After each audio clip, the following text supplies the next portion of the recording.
ফিলিস্তিনের গাজা থেকে 2 মাইল দূরে কিবুটস এলাকা। 1930-এর দশকে পোল্যান্ড থেকে আসা ইহুদিরা কৃষি খামার গড়ে তোলেন এখানে। ইহুদিদের পাশেই ছিল ফিলিস্তিনি আরবদের বসবাস। সে সময় মুসলমান এবং ইহুদিদের মধ্যে সম্পর্ক মোটামুটি বন্ধুত্বপূর্ণই ছিল। এরপর কিভাবে মুসলমানদের হটিয়ে ইহুদিরা ইসরায়েল দখলে নিল, জানাচ্ছেন সহকর্মী মোহাম্মদ সোহাগ বিশ্বাস।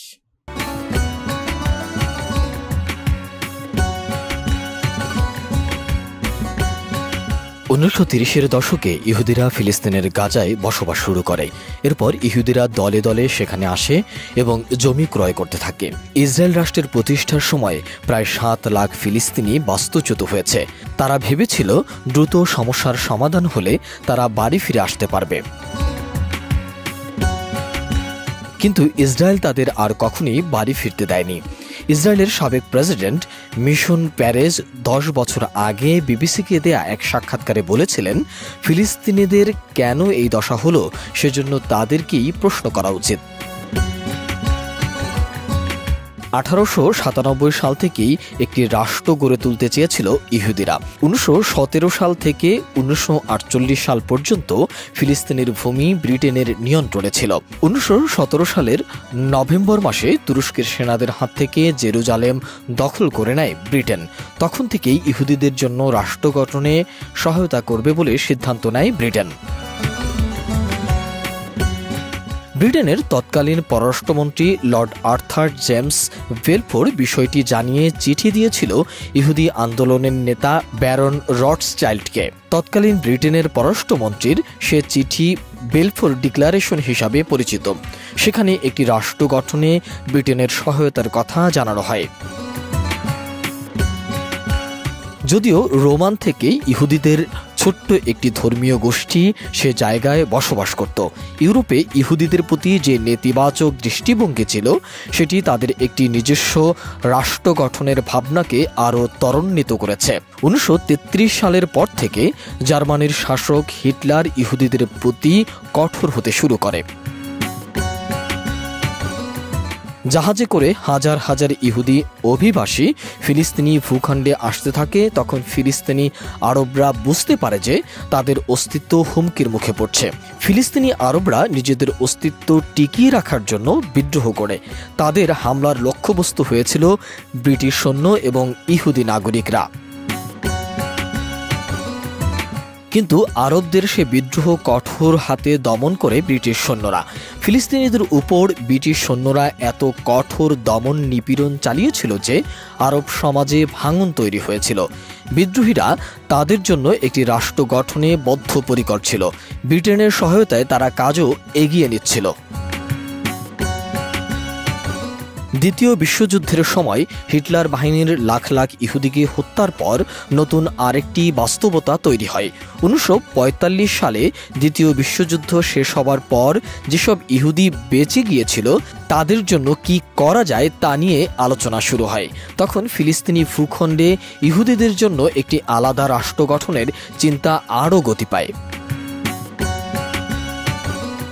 আমেরিকার তৎকালীন প্রেসিডেন্ট হ্যারি ট্রুম্যান ইসরায়েল রাষ্ট্রের পক্ষে জোরালো অবস্থান তুলে ধরেন।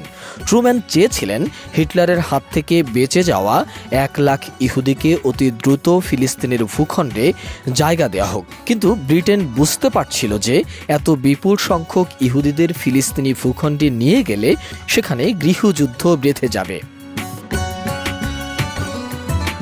এ সময় ইহুদিদের সশস্ত্র দলগুলো ব্রিটিশ সৈন্যদের উপর ফিলিস্তিনিদের বিভিন্ন জায়গায় হামলা চালানো শুরু করে।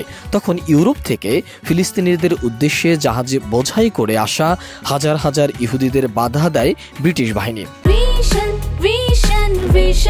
100% কপার কন্ডেন্সারে তৈরি ভিশন ফ্রিজ, তাই গুণে মানে অটুট থাকে বছরের পর বছর। কিন্তু তাতে খুব একটা লাভ হয়নি। ইহুদি সশস্ত্র দলগুলো ব্রিটিশ বাহিনীর উপর তাদের আক্রমণের মাত্রা বাড়িয়ে দেয়। পরে ব্রিটেন জাতিসংঘের কাছে যায়। 1947 সালের নভেম্বর মাসে ফিলিস্তিনের ভূখণ্ডে 2টি রাষ্ট্র গঠনের সিদ্ধান্ত নেয় জাতিসংঘ, একটি ইহুদিদের জন্য এবং অন্যটি আরবদের জন্য।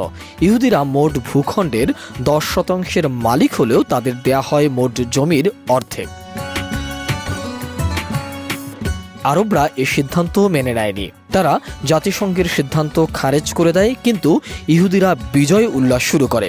অবশেষে ইহুদিরা একটি স্বাধীন ভূখণ্ড পেল, কিন্তু আরবরা অনুধাবন করছিল যে কূটনৈতিক দিক দিয়ে এ সমস্যার সমাধান হবে না। জাতিসংঘের এই সিদ্ধান্তের পর আরব এবং ইহুদিদের মধ্যে দাঙ্গা শুরু হয়ে যায়। ইহুদিদের সশস্ত্র দলগুলো তখন প্রকাশ্যে আসতে শুরু করে। তাদের গোপন অস্ত্র কারখানাও ছিল, কিন্তু ইহুদিদের সবচেয়ে বড় সুবিধা ছিল তাদের বিচক্ষণ নেতৃত্ব। এর বিপরীতে আরবদের কোনো নেতৃত্ব ছিল না। ইহুদিরা বুঝতে পেরেছিল যে নতুন রাষ্ট্র গঠনের পর আরবরা তাদের ছেড়ে দেবে না। সম্ভাব্য যুদ্ধের জন্য আগে থেকেই তৈরি ছিল ইহুদিরা। সবার দৃষ্টি ছিল জেরুজালেমের শহরের দিকে। মুসলমান, হিন্দু এবং খ্রিস্টানদের জন্য পবিত্র এই জায়গা।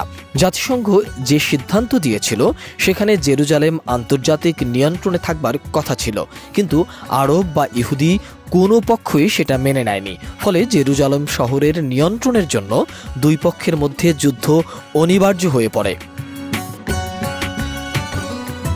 জেরুজালেমে বসবাসরত ইহুদিদের অবরুদ্ধ করে রেখেছিল আরবরা। অন্যান্য জায়গার সাথে জেরুজালেমের যোগাযোগ বিচ্ছিন্ন হয়ে যায়। 1948 সালের মার্চ মাসে ইহুদিরা আরবদের উপর পাল্টা আক্রমণ শুরু করে। অনেক বিশ্লেষক বলছেন তখন ইহুদিরা আরবদের নিশ্চিহ্ন করবার পরিকল্পনা করেছিল। 1948 সালের 14 মে তৎকালীন ইহুদি রাষ্ট্রের নেতারা ঘোষণা করেন যে সেদিন রাতেই ইহুদি রাষ্ট্রের জন্ম হবে। ইসরায়েল রাষ্ট্রের জন্মের 1 ঘন্টার মধ্যেই আরবরা আক্রমণ শুরু করে। একসঙ্গে 5টি আরব দেশ ইসরায়েলকে আক্রমণ করে। যেসব দেশ একযোগে ইসরায়েলকে আক্রমণ করেছিল তাদের মধ্যে মিশর, ইরাক, লেবানন, জর্ডান এবং সিরিয়া। অন্যদিকে ইসরায়েলের সৈন্য সংখ্যা ছিল প্রায় 35,000। তীব্র লড়াইয়ের এক পর্যায়ে ইসরায়েলি বাহিনী পিছু হটতে থাকে। তাদের অস্ত্রের মজুতও শেষ হয়ে যায়। সম্ভাব্য পরাজয় আঁচ করতে পেরে ইহুদিরা নিজেদের শক্তি সঞ্চয়ের জন্য সময় নেয়। আর কিছু দূর অগ্রসর হলেই মিশরীয় বাহিনী তেল আবিবের দিকে অগ্রসর হতে পারত, কিন্তু তখনই জাতিসংঘ যুদ্ধবিরতির আহ্বান জানায়। যুদ্ধবিরতি শেষ হলে নতুন করে আরবদের উপর ঝাঁপিয়ে পড়ে ইসরায়েলি বাহিনী।